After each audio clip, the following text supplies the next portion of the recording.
Hi, my name is Dana Eller. I'm the president of MWI Pumps.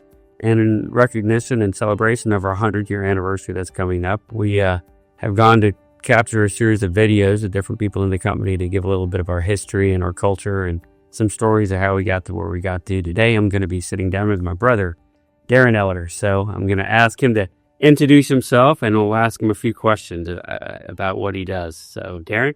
Thanks, bro. My name is Daren Eller, the younger brother of here with Dana, and I'm the VP of operations here in MWI, and looking forward to, the interview and whatever else information I could supply. All right. Well, one of the things I know that Dad was always proud about was being able to get a good education, and that was always important to him. So why don't you give us a little background on your education and your what you studied in school?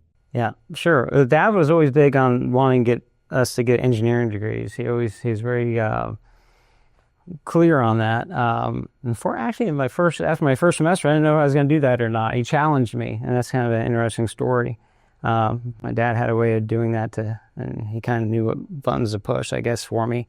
So I out of high school, I just followed the path that my brother took and my dad took as far as going to Stetson University, which is a good jump from small high school to that, and did pre-engineering there. And then I transferred from there to University of Florida and I studied civil engineering there. And then after that, did an industrial engineering program while I was working full-time here. A quick story, when I was after my first semester at Stetson, I did not do very well, and calculus was hard, physics was hard, and I didn't know if I was really going to make out for that. My brother and my dad said, "That's okay, son. We still need salespeople, and you could do business. We need business people as well as engineers." But I kind of caught a little bit of a challenge there when the way he said it, and I kind of felt like I needed to really push myself, and I knew it was going to take a lot of work to do that, and I think that was maybe the kick in the butt I needed to figure out what I really wanted to do and how I could help the company. How often do you use the things you learned in engineering? Pretty much every day. I think engineering is a mindset in a way, because it trains your brain to think logically and how to solve problems. So even if you, and I encourage other people too, even if they didn't even use their engineering degree in that field, it still teaches you to learn a certain way and to be able to solve problems. So no matter what you do later in life, you could always use those skills. Yeah, Dad always said it trains you up on how to learn and how to learn new things when you need it to, and kind of you become an expert on being able to learn and then apply that knowledge to solve a problem. So yeah, he was that into us. He was right on that. And he also said get a minor in business. And although I never got an official minor, just like you, but just take a lot of business classes. And so instead of a 4-year, degree, I was there for about another year, but I did take a lot of other classes that didn't have anything to do with my core engineering. And so, but I wouldn't do it any other way. Yeah, I always enjoy going over to the College of Business and stuff like that and taking those classes. I'm like, it's a vacation from some of the hard science classes and engineering classes. That business law class was a lot of fun. It was a lot of fun. I enjoyed that. So, tell me some of the earliest memories you had. How did Dad start you off at the company to get you interested in it? Some of the earliest memories I had as a kid was the dedication of the test tank. And we handed out Bibles, I think, at that event too as well. But it just kind of got me thinking about it, the work that Dad did. I just knew he did pumps and he traveled a lot, and then actually seeing that and seeing the people there. But then I started working, much like you did, probably around in the summertime when I was 13, and started working with Norman Ford, who I think you've already done an interview with him.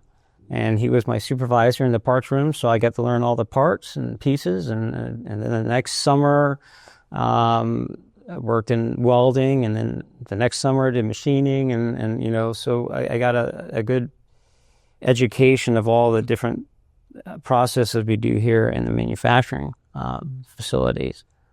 No, no. We both kind of had the same upbringing in terms of learning how everything goes together, or learning every part of the company.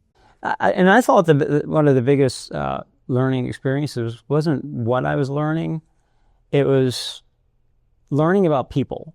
And when you're a kid, 13 years old, and you're working with adults, I think it changes the way you think a little bit and how you interact with people. Because you always want to envision, well, how am I going to look when I'm older, or just be able to interact with people that are older. I think that was a maturing process for me. Also, getting used to the idea of clocking in and clocking out and being on time, and some of those basic just disciplines. Yeah, core values of self-discipline. Right. That we have. I was taught at a pretty young age that Dad did a pretty good job. It was still one of our core values. Yeah. So, what do you think are some of the greatest lessons that we were passed on to us from Dad? Morally, spiritually, Dad was very had his priority in life besides his family. Was really his relationship with God, and he wasn't shy about that as well. So I know he passed that on. And I think he really treated people the way that he wanted to be treated. And I think that's another, value that he brought on. What's neat, I think, amongst you and Danielle, we all share all different kind of components of Dad. Yeah. In a way. We complement each other, and I think that's very interesting that we could all do that. It's probably a little unusual, but yeah, the three of us do complement each other really well. So I remember Dad, obviously we both followed in Dad's footsteps and went to Stetson first, but the whole reason Dad went to Stetson first because he was a servant and wanted to be a pastor, and at the time Stetson was still affiliated with the Southern Baptist Association. And when he was in there, not sure if he wanted to be an engineer or he can come work here or be a pastor. And he had that one friend of his that said, well, you got a family business to go back to. You can serve the Lord by building pumps and being an engineer. You don't have to.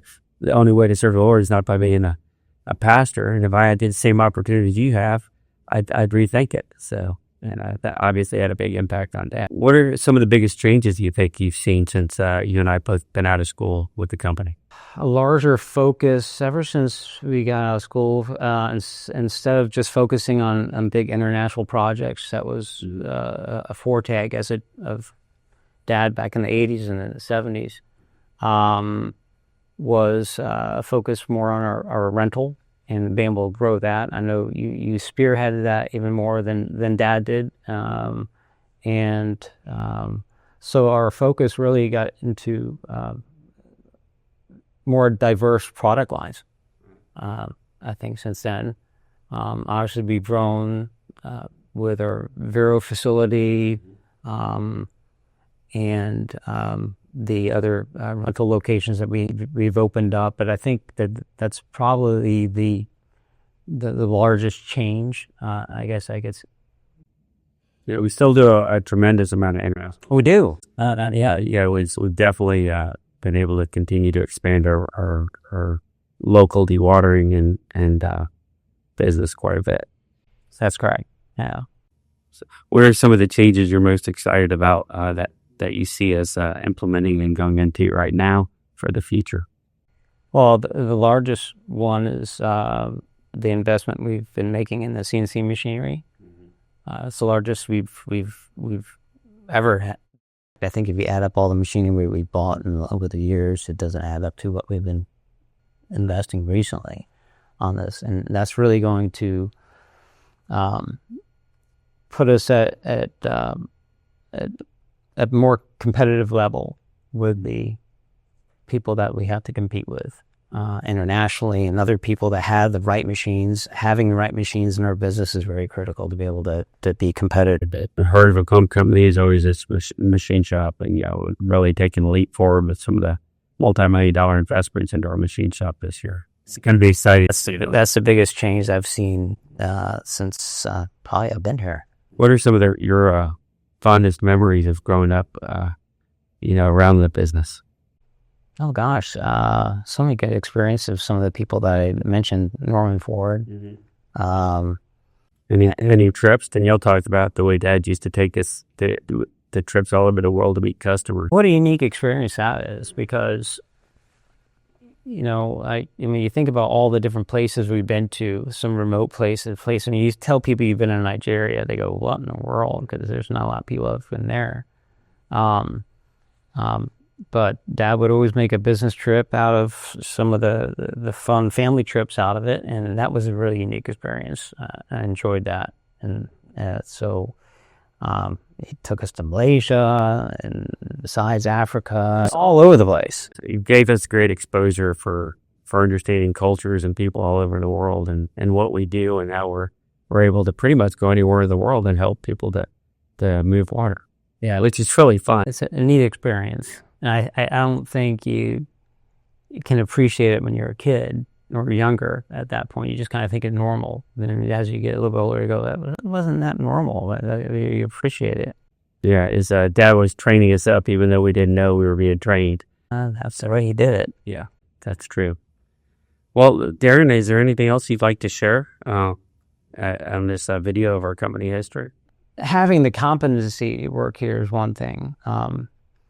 And I appreciate the education I have and the support I've had with that. But I think the people here and the history, it's just makes it more enjoyable for me. And honestly, I'm an owner, but I also feel, besides that, a real sense of ownership here. And I also give a lot of credit to God for how He's blessed the company that we even be here. We've had so many different instances in the past, and even when we weren't successful, and even when we were young, and we had to get one job to kind of keep the company going, or we went, and then years later, getting in the same position, and another years later, getting in the same position. So we always, I think, part of our core values as our family is we've always depended on and God, and look at it as like this is His. And Dad's always said He could take it away 10 times faster than He could give it to you.